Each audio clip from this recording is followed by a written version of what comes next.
this is Ankush from Mivi. I work in the capacity of business head over here. And as far as Mivi is concerned, it's a 6 years old startup and started with the people very passionate in this engineering. One is Vishwanath from the engineering background and one is Midula. He's from computer science background. They did their studies from US and they were very passionate about doing something within the country as far as basis their education is concerned. So they came back and they started exploring about this category and gradually they realized that Make in India would be something which would be realistic for the long term, and they then invested all their wealth into creating this company. And we have not many people know that this company belongs to Hyderabad itself, and the co-founders belong to AP Telangana. And we have a office cum factory very close to the airport, and wherein we employ more than 1,500 employees. And the best part is around 85% plus are the female employees, and 100% of the products are made in India. And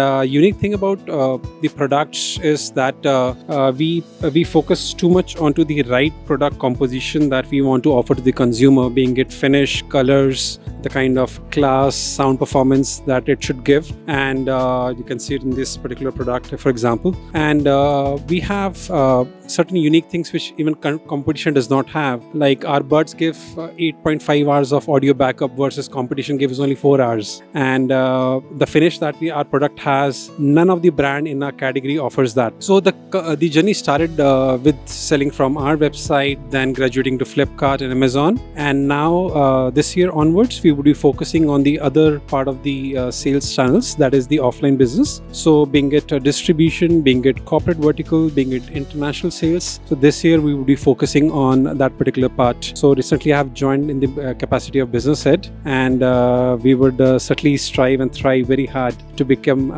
Indian international brand. That's maybe for you. Thanks.